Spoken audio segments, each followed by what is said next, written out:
بسم اللہ الرحمن الرحیم۔ السلام علیکم دوستو، دنیا بھر کی خبروں میں آج آپ سنیں گے، لیکن اس سے پہلے اگر ہو سکے تو لائک اور سبسکرائب کا بٹن ضرور دبا لیں۔ شکریہ۔ ترکی اور امریکہ کے بعد روسی صدر پیوٹن نے بھی کوئٹہ میں حملے کی مذمت کی ہے۔ ان کا کہنا تھا کہ تخریب کاری کے خاتمے کے لیے ہر قسم کا تعاون کریں گے۔ صدر پیوٹن نے تمام زخمیوں کی جلد صحت یابی کے نیک خواہشات کا اظہار کیا۔ ان کا کہنا تھا کہ توقع ہے کہ تخریب کاری کی ذمہ داروں کو سزا ملے گی۔ اس سے پہلے دوستو، ترکی اور امریکہ نے بھی مذمت کی تھی۔ یاد رہے کہ بلوچستان کے دارالحکومت کوئٹہ کے ریلوے اسٹیشن میں خودکش دھماکے کے نتیجے میں خاتون سمیت 26 افراد مارے گئے تھے اور 62 سے زائد زخمی ہوئے تھے۔ یہ واقعہ جعفر ایکسپریس کے گزرنے کے وقت ریلوے اسٹیشن کے اندر پلیٹ فارم میں ہوا تھا۔ ریلوے اسٹیشن پر ٹکٹ لینے کی جگہ کے قریب ہوا، جبکہ ٹرین اب تک پلیٹ فارم پر نہیں لگی تھی۔ وزیر اعظم نریندر مودی نے کانگریس پر تنقید کرتے ہوئے کہا ہے کہ آپ نے ٹی وی پر دیکھا ہوگا کہ دفعہ 370 کو دوبارہ نافذ کرنے پر کانگریس اور اس کے اتحادیوں نے جموں اینڈ کشمیر اسمبلی میں ہنگامہ کھڑا کیا ہوا ہے۔ ان کا کہنا تھا کہ یہ لوگ پھر چاہتے ہیں کہ آئین کو جموں اینڈ کشمیر سے ہٹا دیا جائے۔ مودی کا کہنا تھا کہ یہ لوگ پھر چاہتے ہیں کہ دلتوں اور والمیکی برادری کو دیا گیا ریزرویشن چھین لیا جائے۔ مودی کا کہنا تھا کہ کانگریس آئین کے خلاف دلتوں، پسماندہ طبقات، قبائلیوں کے خلاف اس سازش کا اتنا ہی حصہ ہے جتنا کہ MVA میں ان کے دیگر حلیف ہیں۔ نریندر مودی کا کہنا تھا کہ کانگریس اور اکھاڑی کے لوگ ملک کو پیچھے دھکیلنے اور کمزور کرنے کا کوئی موقع نہیں چھوڑتے۔ مودی کا یہ بھی کہنا تھا کہ HAL کے بارے میں جھوٹ پھیلایا گیا، تنازعہ کھڑا کیا گیا اور ملازمین کو اکسایا، تاہم HAL اب ایک ریکارڈ منافع بخش کمپنی بن کر ابھری ہے۔ نریندر مودی کا کہنا تھا کہ جب پالیسیاں صاف ہوں اور نیتیں اچھی ہوں تو آپ کو اچھے نتائج ملتے ہیں۔ کانگریس اور اس کے اتحادیوں کو آئین کی پرواہ نہیں ہے، نہ عدالت کی ہے، نہ ملک کے جذبات کی۔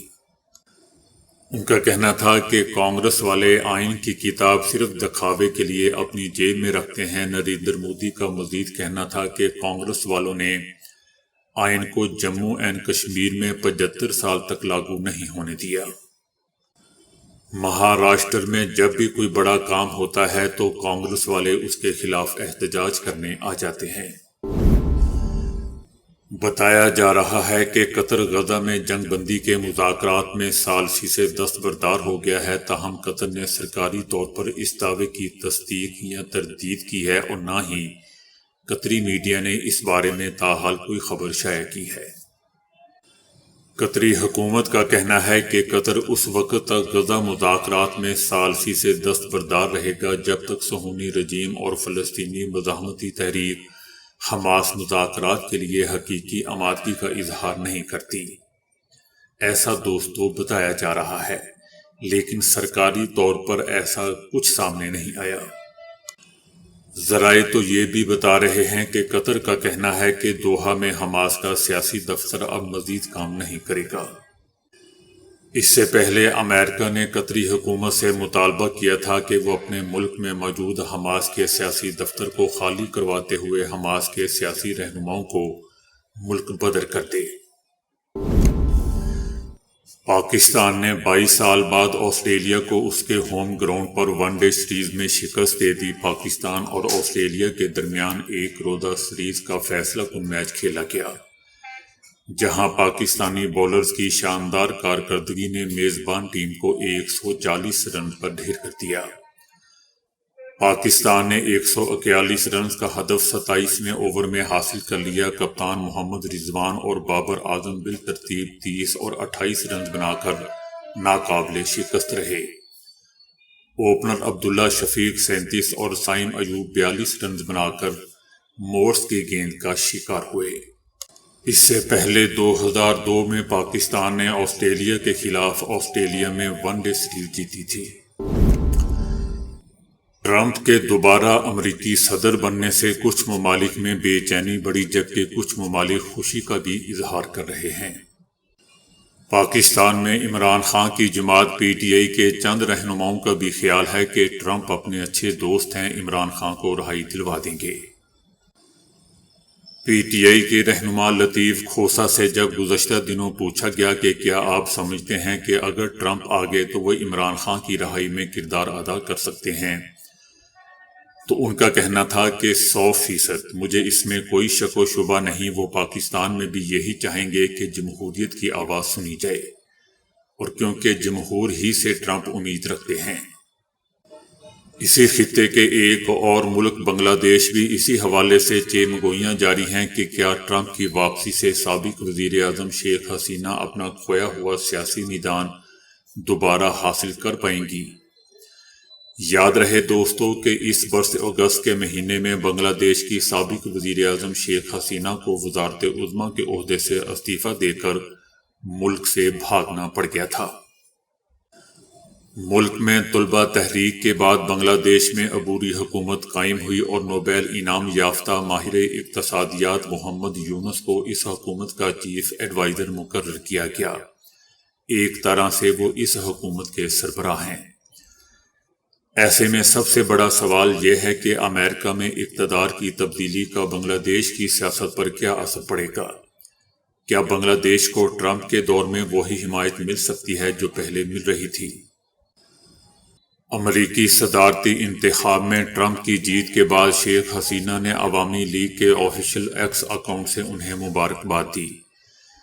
اس پوسٹ میں شیخ حسینہ کی ٹرمپ کے ساتھ تصویر بھی شیئر کی گئی اور کہا گیا کہ بنگلہ دیش عوامی لیگ کی صدر شیخ حسینہ نے ٹرمپ کو امریکہ کے 47ویں صدر منتخب ہونے پر مبارکباد دی ہے۔ پوسٹ میں مزید کہا گیا کہ ٹرمپ کی زبردست انتخابی جیت ان کی قیادت اور امریکی عوام کے ان پر اعتماد کا ثبوت ہے۔ ٹرمپ کے دوسرے دور حکومت میں بنگلہ دیش اور امریکہ کے درمیان دوستانہ اور دو طرفہ تعلقات مزید مضبوط ہوں گے۔ انہوں نے دو طرفہ مذاکرات کے مفادات کو آگے بڑھانے کے لیے دوبارہ مل کر کام کرنے کا عزم کا بھی اظہار کیا۔ اس کے ساتھ ساتھ انہوں نے صدر اور ان کے اہل خانہ کی اچھی صحت اور درازی عمر کی بھی دعا کی۔ سال 2016 میں دوستو ٹرمپ نے امریکی صدارتی انتخاب میں ڈیموکریٹک امیدوار ہیلری کلنٹن کو شکست دی تھی۔ بنگلہ دیش کی عبوری حکومت کے سربراہ محمد یونس نے اس وقت اس کے متعلق رد عمل دیتے ہوئے کہا تھا کہ ٹرمپ کی امریکی صدارتی انتخاب میں جیت سورج گرہن اور تاریک دنوں کی طرح ہے۔ انہوں نے کہا تھا کہ 2016 کے انتخابات غلط طرز کی سیاست کا شکار ہو چکے ہیں۔ ٹرمپ کو مشورہ دیتے ہوئے ان کا کہنا تھا کہ انہیں دیواروں کی بجائے پل بنانے اور زیادہ آزاد خیال انداز اپنانے کی ضرورت ہے۔ انڈین تجزیہ کار کہتے ہیں کہ جب بنگلہ دیش میں اقتدار کی تبدیلی ہوئی اور ڈاکٹر محمد یونس کو عبوری حکومت کا چیف ایڈوائزر بنایا گیا، اس وقت وہ ڈیموکریٹس جو بائیڈن انتظامیہ اور ہیلری کلنٹن کے ساتھ مل کر کام کر رہے تھے۔ انہیں اس کردار میں لانے میں امریکہ کا بہت اہم کردار ہے۔ اس نئے کردار میں آنے کے بعد ڈاکٹر محمد یونس کے دورہ امریکہ کا بھی بہت چرچا ہوا تھا۔ جب سے دوستو امریکہ میں اقتدار کی تبدیلی آئی اور ڈیموکریٹس کی بجائے ریپبلکن کو اقتدار ملنے جا رہا ہے، تو ایسی صورتحال میں سب سے بڑا سوال یہ ہے کیا ٹرمپ ان پالیسیوں کو جاری رکھیں گے جو بائیڈن انتظامیہ کے دور میں رائج تھیں، یا وہ ان میں کچھ تبدیلیاں کریں گے؟ کیونکہ جو بائیڈن انتظامیہ نے بنگلہ دیش کو ایک آزاد اکائی کے طور پر دیکھا، اس کا اثر یہ ہوا کہ بنگلہ دیش میں حکومت بدل گئی۔ بنگلہ دیش میں انسانی حقوق اور انتخابات کے حوالے سے پہلے بھی سوالات اٹھائے جاتے رہے ہیں، لیکن جو بائیڈن کے دور میں ان پر زیادہ سختی تھی، اور شیخ حسینہ کے ساتھ بھی ان کے اچھے تعلقات نہیں تھے۔ بنگلہ دیش میں انتخابی عمل پر بہت سے لوگوں نے سوالات اٹھائے تھے، لیکن ٹرمپ انتظامیہ کی جانب سے آزادانہ اور منصفانہ انتخابات کرانے کی اپیل کے علاوہ سرکاری طور پر کچھ نہیں کہا گیا۔ جب یہ معلوم ہوا کہ ٹرمپ اقتدار میں واپس آ رہے ہیں تو بنگلہ دیش کے لوگوں میں اس بارے میں ملے جلے جذبات تھے، لیکن ڈاکٹر محمد یونس کی قیادت میں موجودہ حکومت کے امریکہ کے ساتھ دوستوں بہت اچھے تعلقات ہیں اور آگے بھی رہیں گے۔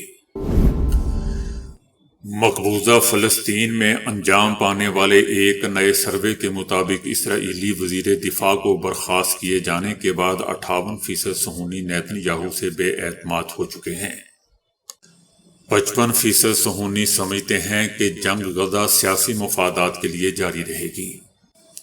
اس سروے میں 62% صہیونیوں کا کہنا ہے کہ اسرائیل صہیونی حکومت کے وزیر دفاع کے عہدے کے لیے مناسب نہیں ہے، جبکہ اس سروے کے مطابق 45% صہیونی اپنی حکومت کے مستقبل کے حوالے سے بدظن ہو چکے ہیں۔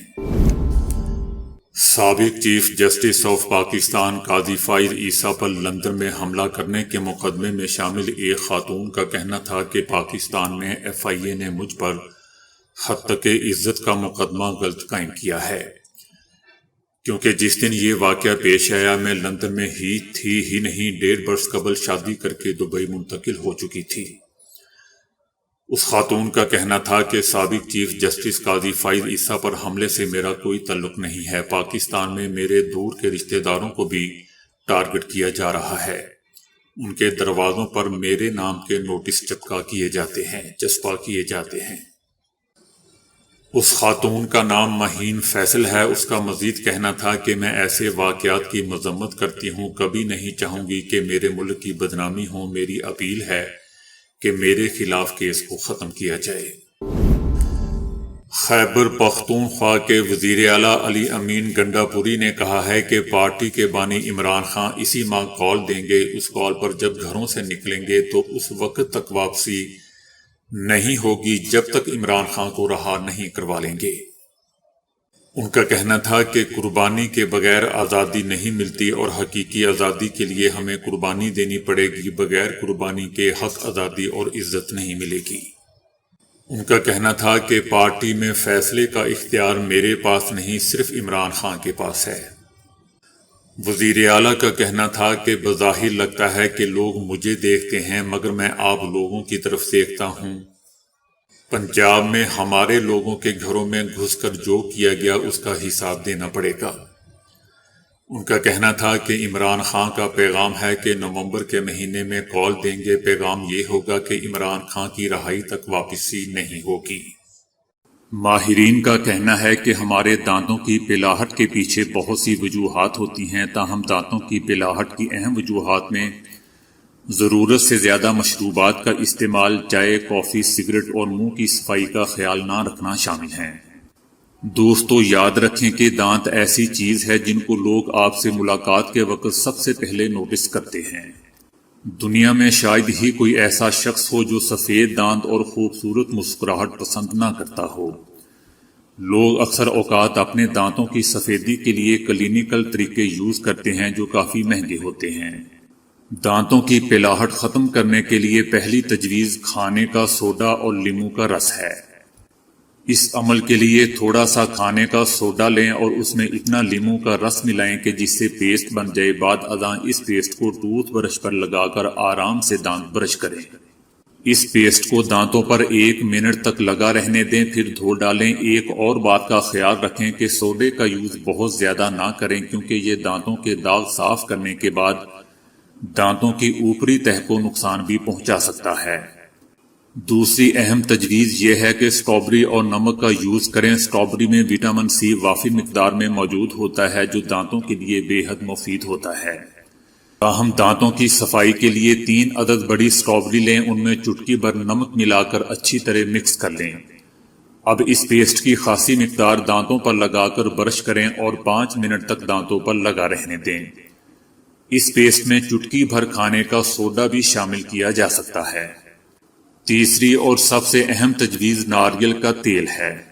اتنا ناریل تیل لیں کہ آپ کا منہ بھر جائے اور اسے ماؤتھ واش کی طرح منہ کے اندر حرکت دیتے رہیں اور 10 سے 15 منٹ تک اسے منہ کے اندر رہنے دیں۔ بعد ازاں پھینک دیں اور دانت برش کر لیں۔ سعودی عرب میں 30 ملین ڈالر یا اس سے زائد دولت کے حامل افراد کی تعداد میں گزشتہ 5 سالوں کے دوران 227% اضافہ ہوا ہے۔ انتہا سے زیادہ دولت کے حامل افراد کے حوالے سے یہ دنیا بھر میں ترقی کی تیز ترین شرح بھی ہے۔ اس ضمن میں توقع ظاہر کی گئی ہے کہ اس کے بعد یہ خطہ دنیا میں دولت کا چوتھا سب سے بڑا مرکز بن جائے گا۔ تو دوستو، ابھی کے لیے اتنا ہی۔ ویڈیو کو لائک اور شیئر کرنے کا بہت بہت شکریہ۔